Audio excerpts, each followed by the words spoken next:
Oi, gente, tudo bom? Hoje eu convidei para conversar aqui um pouco com a gente, nesses nossos minutos aqui de reflexão, um professor, um pesquisador que eu gosto muito, que é meu parceiro já em diversas atividades, né? Que é o professor Rogério Ramé. O professor Rogério Ramé, ele é mestre em Direito Ambiental pela UX, Universidade de Caxias do Sul, é doutor em Direito pela PUC do Rio Grande do Sul, é professor de Direito Ambiental do IPA, e é coordenador de um projeto de extensão mega bacana que vocês têm que conhecer, que é um projeto de extensão Direitos Animais IPA, que normalmente acontece aos sábados, né, Rogério? Mas agora, nesse momento assim que a gente está vivendo, esse momento diferente, né, até o Rogério criou uma forma das pessoas se encontrarem virtualmente, né? Então, eu convidei o Rogério aqui hoje para a gente conversar um pouquinho sobre uma temática, que é a temática da proteção animal, mas a partir de uma análise bem pontual, que eu não sei se vocês chegaram a ver, mas saiu uma decisão, né, semana passada, sobre uma arguição de descumprimento de preceito fundamental, uma DPF, então é uma cautelar numa DPF, que é a DPF 640 do Distrito Federal. E essa decisão que saiu, né, acabou sendo ali, né, determinada pelo relator, o ministro Gilmar Mendes, falando sobre um tópico bem interessante para a gente conversar, que é a proibição de crueldade, né, Rogério? De um tópico específico, animais resgatados de maus tratos.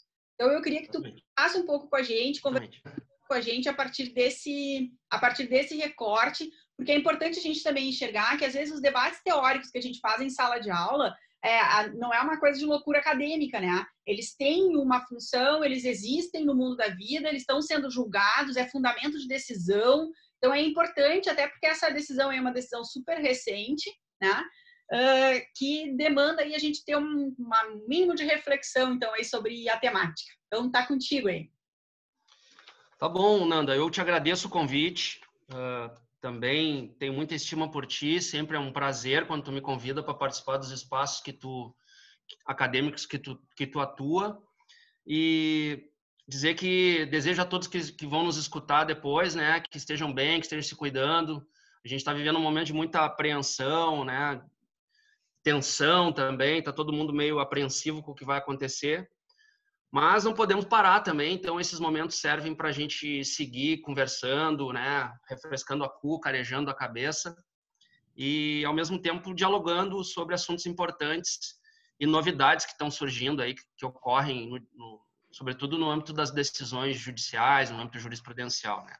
Então, a gente pensou em conversar hoje sobre essa decisão recente dessa ADPF 640, como tu bem mencionaste, foi uma decisão agora do dia 31 de março, e basicamente foi deferida uma liminar nessa ADPF, que foi ajuizada pelo Partido Republicano da Ordem Social, o PROS, foi o autor da ação.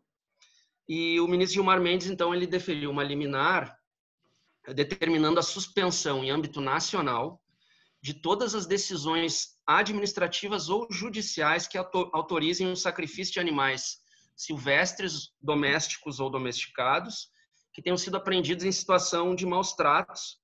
E ele alega no dispositivo que isso é decorrência de uma má interpretação, de uma interpretação ilegítima dos artigos 25, parágrafo 1º, parágrafo 2º da Lei dos Crimes Ambientais e dos artigos 101, 102 e 103 do Decreto 6514 de 2008, que é o decreto das infrações, que regulamenta as infrações administrativas em matéria ambiental, né? Então, eu pensei aqui para situar o pessoal exatamente do conteúdo desses dispositivos que o ministro Gilmar alega que as decisões que estão ocorrendo no âmbito administrativo e judicial estão interpretando de forma equivocada. Eu vou só rapidamente mencionar para o pessoal que vai nos ouvir e nos assistir o conteúdo desses dispositivos que o ministro Gilmar menciona na decisão, tá? É importante. Então, o artigo 25 da Lei dos Crimes Ambientais, ele está inserido no capítulo 2º da Lei 9.605, que trata da apreensão do produto e do instrumento de infração administrativa ambiental ou de crime ambiental. Então, obviamente que nesse dispositivo da Lei dos Crimes Ambientais, os animais são tratados como produtos. Eles, eventualmente apreendidos em situações de maus tratos, eles são vistos pela lei como produto de apreensão de crime ou de infração administrativa. Só que há um detalhe interessante, que é justamente o que está disposto nos parágrafos 1º e 2º desse artigo 25, que diz o seguinte, não, os animais são prioritariamente, né, os animais apreendidos, serão prioritariamente libertos em seu habitat natural, ou sendo tal medida inviável ou não recomendável por questões sanitárias, serão entregues a jardins zoológicos, fundações ou entidades assemelhadas, para guarda e cuidados sob responsabilidade de técnicos habilitados. E o parágrafo 2º diz mais: até que os animais sejam entregues às instituições mencionadas no parágrafo 1º, o órgão autuante zelará para que eles sejam mantidos em condições adequadas de acondicionamento e transporte que garantam seu bem-estar físico. Bom, então, não é mencionado em nenhum momento no disposto do artigo 25 e seus parágrafos a possibilidade de abater animais apreendidos em crimes ou infrações administrativas, ambientais. E também o decreto 6514, que é mencionado na decisão do ministro Gilmar, como também que esteja sendo objeto de uma interpretação equivocada e ilegítima, ele nos diz o seguinte, nos artigos 101, 102 e 103. Eu não vou ler na literalidade, mas assim, ó, o artigo 101 desse decreto, basicamente, ele reproduz a possibilidade de apreensão de animais em situações de infração administrativa ambiental. O 102 fala especificamente o 101 fala da possibilidade de apreensão de produtos, de uma forma geral. O 102 fala da possibilidade de apreensão de animais em específico. E o 103, ele trata de situações específicas de apreensão de animais domésticos ou exóticos em unidades de conservação ou em áreas de preservação permanente, nas hipóteses desses animais estarem impactando o equilíbrio ecológico dessas áreas protegidas.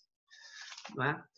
E ainda, na decisão do ministro Gilmar, ele faz menção ao artigo 107 desse decreto, que traz como acréscimo do que já estava dito nos parágrafos 1º e 2º do artigo 25 da Lei dos Crimes Ambientais, traz como acréscimo a possibilidade de guarda doméstica provisória desses animais, ou mesmo de sua venda ou doação.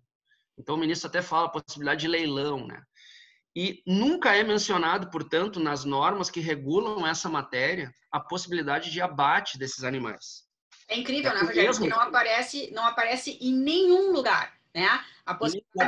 E até mesmo na instrução normativa, aquela do IBAMA, que também é mencionada na decisão do ministro Gilmar, que é a instrução normativa 19 de 2014, que também não abre a possibilidade para abate, né? Então, isso é muito interessante. Não há base legal para o abate em situações de apreensão de animais vítimas de maus tratos.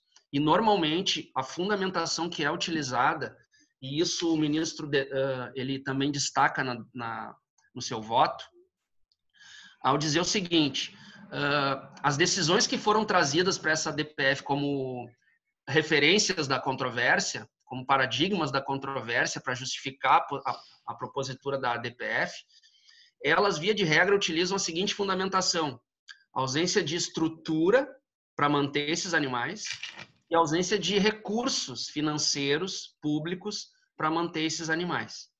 E, via de regra, Nanda, a base legal que é utilizada para fundamentar decisões de abate é a portaria 6218 do MAPA, do Ministério da Agricultura, Pecuária e Abastecimento, que é a portaria que regula o abate humanitário de animais. Só que ela é voltada para o abate de animais que são produzidos para fins comerciais. Uhum. Então, é uma situação completamente distinta, né, da realidade desses animais que são apreendidos como vítimas de situações de crueldade, maus tratos, né? Então, não é uma aplicação, e aí o ministro Gilmar destaca bem no seu voto, que as normas infraconstitucionais elas estão sendo utilizadas, portanto, em desacordo, numa interpretação não conforme, desconforme, desassociada do sentido das normas constitucionais, sobretudo 225, parágrafo 1º, inciso 7º. Né? Então, desculpa te interrompendo, né, Rogério? Mas o que chama bastante a atenção nisso, que é, na verdade, algo que a gente já vem discutindo, né, há tanto tempo, né, esse tema, né? algo, e o que chama a atenção é do tipo, não é nem questão da administração ou do próprio judiciário que está agindo em desconformidade com a Constituição. Está agindo, além disso, em desconformidade com todas as normas existentes que regulam a matéria. Né? Claro. Estou criando livremente o que eu entendo que é para fazer. Né? Exatamente. Falar sobre segurança, o pessoal, né, o negócio fala sobre segurança jurídica, né, garantia das ações, a proteção legal, o que diz a lei, né? Pois é, a lei não está dizendo para fazer isso, em nenhum lugar, né? E Nanda, se tu fores ver bem, olha só, o legislador ele já deu a alternativa, ele já mais ou menos ponderou nessa norma do artigo 25, o que é para fazer? No próprio decreto, o que é para fazer em situações em que o poder público não possa dar a melhor destinação. Então, a ausência de estrutura, a ausência de verba pública, ela já foi pensada nas hipóteses que são colocadas como alternativa, inclusive a própria possibilidade de guarda provisória de animais, né, por pessoas que possam estar ligadas a movimentos de proteção animal, a eventuais pessoas que têm santuários por aí, e questões de possibilitar até mesmo a venda desses animais, né? Que não é a melhor hipótese para quem trabalha com questão de respeito, dignidade da vida animal, porque ele acaba sendo objetificado igual, mas, querendo ou não, é melhor que um abate, que é o ceifar a vida de um modo definitivo, né? Eu poderia também, Nanda, destacar alguns pontos que me chamaram a atenção nessa decisão. Primeiro ponto, assim, para quem estuda a área, quem é da área do direito constitucional, é a própria natureza da ADPF. Isso é uma coisa bem interessante, assim, para quem está estudando direito constitucional, né? A possibilidade e isso é mencionado no voto do ministro Gilmar, que a própria jurisprudência do STF já está, portanto, admitindo tranquilamente a ADPF para impugnar um conjunto de decisões judiciais que possam estar violando preceitos constitucionais fundamentais, possibilitando, assim, uma resolução da questão constitucional de forma mais ampla, com efeitos erga omnes, e complementando, criando mais uma forma, então, de controle concentrado de constitucionalidade através das ADPFs. Porque há uma ampliação nítida do objeto, né? Em relação à ADPF. Né? Então, assim, outro tema que é bacana, que daqui a pouco essa decisão ela já serve também como objeto da gente de estudo, né? No processo constitucional mesmo, porque traz ali uma outra visão de utilização da ADPF, que na verdade é um hábito do nosso Supremo, né? A gente vem adaptando ao uso das ações de controle, quase que com o andar da carruagem as melancias vão se acertando, né? Então é algo que é feito, né? Bom, outro ponto de destaque, né, que é uma coisa para quem já está acostumado a trabalhar com analisar julgados ou decisões judiciais ligadas à vedação de crueldade, eu sei que tu é uma expert nesse assunto, mas na decisão, Nanda, ele menciona que mais de uma vez, né, o STF já vem reconhecendo situações de maus tratos e aplicabilidade definitiva do mandamento constitucional anti-crueldade ali. Embora eu ainda não vi nenhum julgado trabalhar bem a questão da regra constitucional, que acho que isso era importante aparecer, né? Mas eles já vêm trabalhando aquela argumentação na linha de que é um mandamento definitivo, que proíbe de forma definitiva. Né? Isso vem... E aí traz os exemplos de outros julgados, sobretudo os julgados que foram proferidos lá, associados à rinha de galo e à farra do boi, são bastante mencionados no voto na decisão do ministro Gilmar. Ele também trabalha a ideia essa que a gente falou há pouco, da eficácia irradiante dos efeitos das normas constitucionais. Então, ao interpretar que, de fato, quando as decisões vão no sentido contrário da proteção, como está ocorrendo, ao determinar o abate na contramão do que dispõe expressamente as normas infraconstitucionais, então está se aplicando de forma desassociada do texto constitucional às leis infraconstitucionais, né? Bom, e aí uma questão que é bem interessante, que eu acho que é um ponto bem positivo, que a gente tem que comentar aqui, dessa decisão do ministro Gilmar, e inclusive ele usa como um fundamento teórico, como teoria de base para justificar esse posicionamento.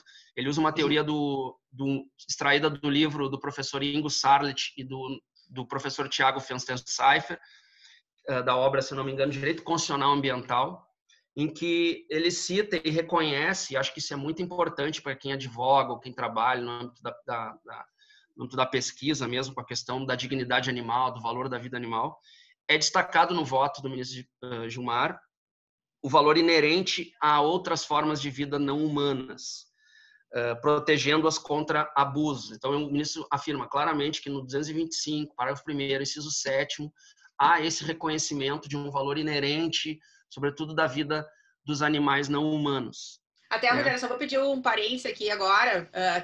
Tem razão, porque a gente teve já um debate enquanto a gente ainda se encontrou, né, na aula.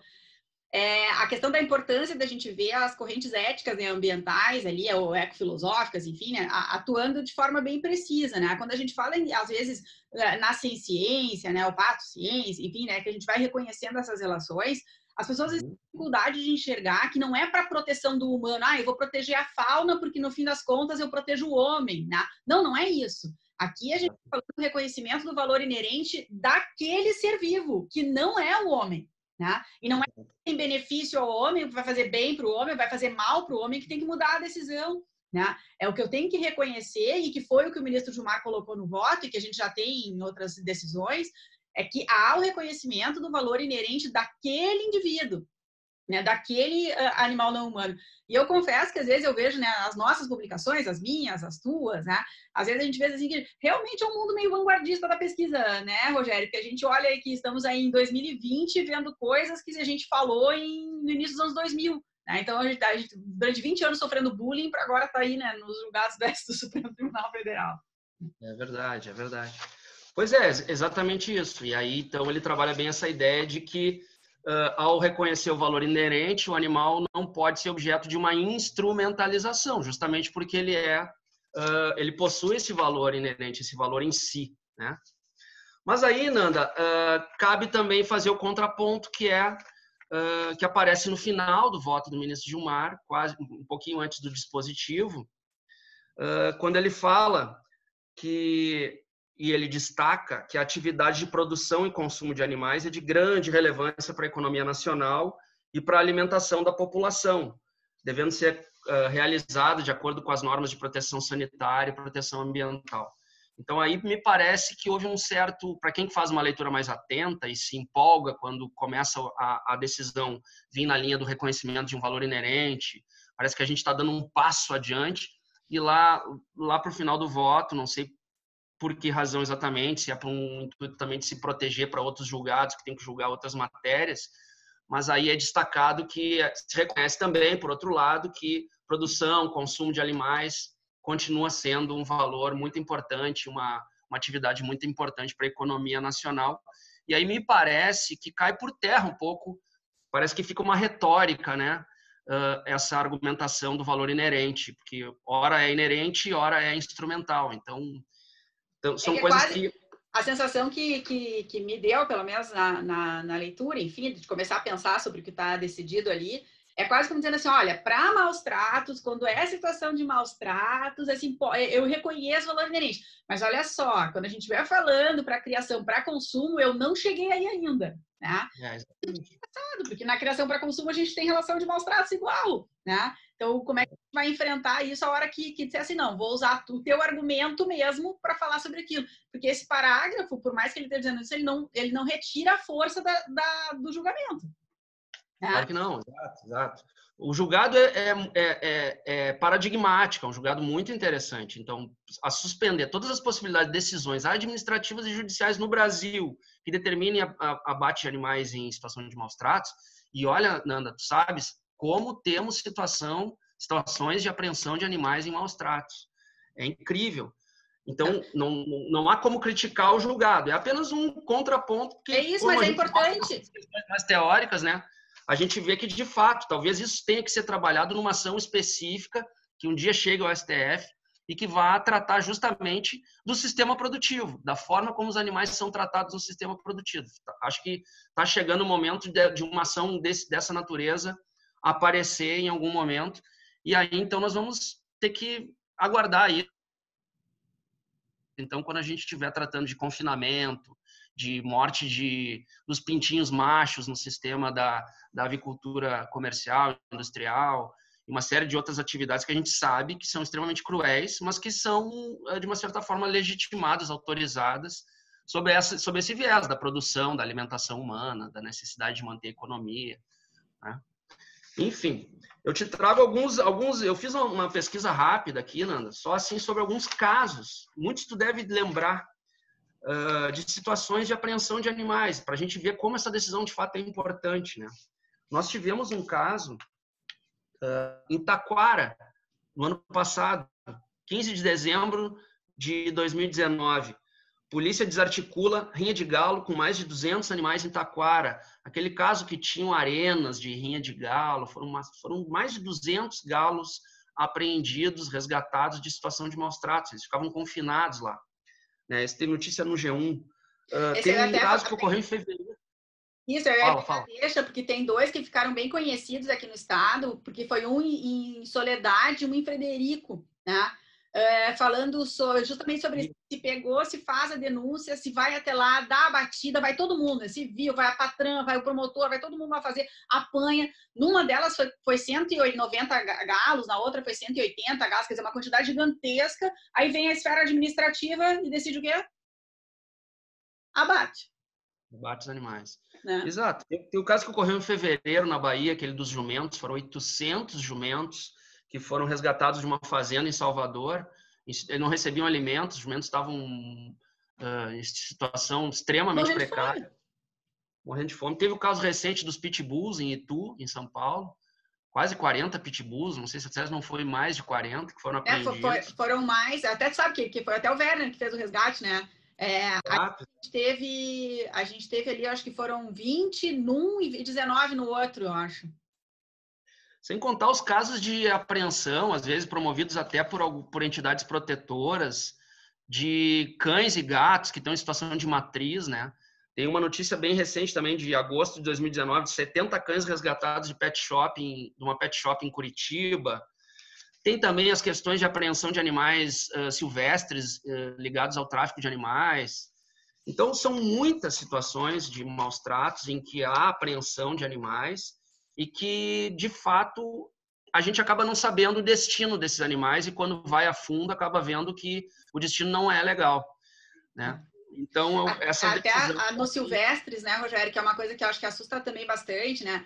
Porque quando tu fala no doméstico ou no domesticado, às vezes as pessoas meio que já se dessensibilizaram, né? Mas aí tu olha a ararinha, o macaquinho, o não sei o que foi pego no apanho, que foi pego ali pelo controle policial, que foi pego com relação ao tráfico, aí às vezes então vamos ter que mandar isso aí para o órgão ambiental competente. Mas acontece que a gente não tem mais as condições, porque os canais específicos para isso ou estão lotados, ou não tem mais verba, ou não sei mais o que. Aí tu vai lá e mata, né? Então, realmente, a lei nos propicia alternativas para isso, né? A questão mesmo que a gente tem observado ano após ano, né, dos animais que conseguem, por alguma sorte, ser resgatados na farra do boi. Exato. Pois é. Agora eu estava olhando aqui, tem mais um caso que é muito curioso, que é um caso também de dezembro do ano passado, 2019, no Rio de Janeiro. Houve resgate de cães e gatos numa propriedade privada, e a suspeita era que esses animais eles eram usados como alimento e vendidos para bares e restaurantes. Era uma propriedade de pessoas que vendiam lanches e tal para abastecer bares e restaurantes. E os animais estavam em condições tão ruins que a investigação concluiu que eles eram usados, inclusive, para esses fins. Então, vejam, a questão da vida dos animais no Brasil e das condições em que são tratados é muito ruim, né? Então, a gente tem que realmente saudar as decisões como essa. Claro, é uma decisão liminar, concedida em caráter liminar. Vamos aguardar o julgamento definitivo, mas se vier, de fato, a reconhecer a impossibilidade definitiva de decisões dessa natureza determinando abate de animais, isso vai ter aplicação para uma série de outras situações, né, Nanda? Pensa os cachorros de rua que são eventualmente resgatados pelo poder público e que muitas vezes o destino é uma eutanásia mesmo. Em muitos municípios do interior, cavalos de carroça que se são abandonados, muitas vezes estão aí moribundos também pelas ruas. Então, de uma certa forma, fecharia a porta da possibilidade do abate desses animais, porque todas essas situações caracterizariam também situações de maus tratos. Até pegando o gancho aqui, até para a gente enxergar como as questões aqui, fazer até um elogio, né? Nem é uma questão da administração presente, mas da estrutura da cidade como um todo, né? Nós temos até aqui em Porto Alegre, com relação a cavalos, um exemplo que é bem positivo, né? A empresa, que até é uma coisa meio louca, porque na área ambiental, né, quem está fazendo isso é a empresa pública de transportes, né? Então é a IPTC que está cuidando disso, mas se tem, né, um abrigo específico para cavalos retirados de maus tratos, e aí esses animais são tratados e depois eles são leiloados, né? Desde que eles vão para as pessoas, enfim, desde que essas pessoas não utilizem esses animais mais para trabalho, né, de força, enfim. Né? Então pode ser para ecoterapia, pode ser para largar no pasto para fazer corte de grama, né, fazer controle, enfim, mas não pode mais para ser utilizado para trabalho de força, né? Então, assim, tem como. É só né, o Estado, em algumas questões, ele estabelecer. Então, o Estado não vai nem ficar com todo o custo, né? Ele recolhe, faz aquele primeiro tratamento e o animal vai ser encaminhado, né? Vai ser doado. É isso aí. Eu acho que nós estamos avançando, é um processo gradual, né, um processo demorado, mas essa mudança de paradigma está vindo, a gente começa a ver isso nas decisões dos tribunais superiores, e isso é de um grande valor, e eu acredito muito que nós estamos num processo de reconhecimento dos animais sencientes como sujeitos, né, a legislação estadual gaúcha agora também já incluiu isso para os animais domésticos, né, essa elevação desse estatuto. Então, gradualmente, passo a passos lentos, a gente está conseguindo ocupar espaços de fala também, né? Isso é muito positivo, Nanda. Eu queria, então, te agradecer, né, mais uma vez, pelo convite. Enfim, estou à disposição aí, se a nossa conversa render algum questionamento depois, se tu quiser me enviar alguma coisa. Estou aberto aqui. Estou te esperando também na conferência que nós vamos fazer ali de direito animal. Já vou gravar. E, mais uma vez, só tenho que agradecer. Não, eu vou te dizer que eu mesma, eu fico muito feliz, né, com a aceitação da participação, de vir, porque, na verdade, vocês estão colocando vocês dentro ali né, de uma estrutura para os alunos da graduação, porque eu acho que esse momento nosso é um momento muito difícil, né? A gente não está em modalidade online porque a gente optou, né? Então, assim, não é nenhuma coisa assim, estamos fazendo educação online porque a gente quis, é bacana, estou com uma estrutura, não, né? Tá todo mundo com medo, sem saber bem o que vai ser, o que vai acontecer, né, a gente vai se atropelar de que maneira. Então, assim, a doação do teu tempo para estar aqui com a gente, né, sabendo que a gente está nesse momento também te tirando da família, né? Então, assim, são 2 crias, né, mais a esposa. Então, a gente sabe essa estrutura e te agradeço muito, né, por estar, né, disponível aqui para gente. Né? Mas eu estou o dia inteiro com elas agora. Né? Hã? O dia inteiro com elas agora, Nanda. Até se elas chegarem aqui, vamos ver se elas chegam aqui. Porque a família é multiespécie, né, Rogério? Vem cá, vem cá, vem cá. Ó, ela veio. Ó. Posso apresentar ela? Pode, é um prazer. Aí, ó. A zoiuda aí, ó. Essa garota é muito especial. Tá com roupa? Tá com frio? Tá com roupa, tá friozinho. Mas era isso. A outra eu não vou pegar, porque a outra eu não consigo pegar, a não ser que eu dê um ipom nela. Rogério, então tá, olha, muito prazer, muito obrigada por ter vindo, um abraço para vocês aí, né, um beijo na mala, que vocês fiquem bem e que a gente consiga ficar em casa enquanto, né, as coisas de alguma maneira, sei lá, se acertam, se encaminham, tá bom? Muito obrigada. Tá bom, Ana, eu que agradeço. Então até a próxima.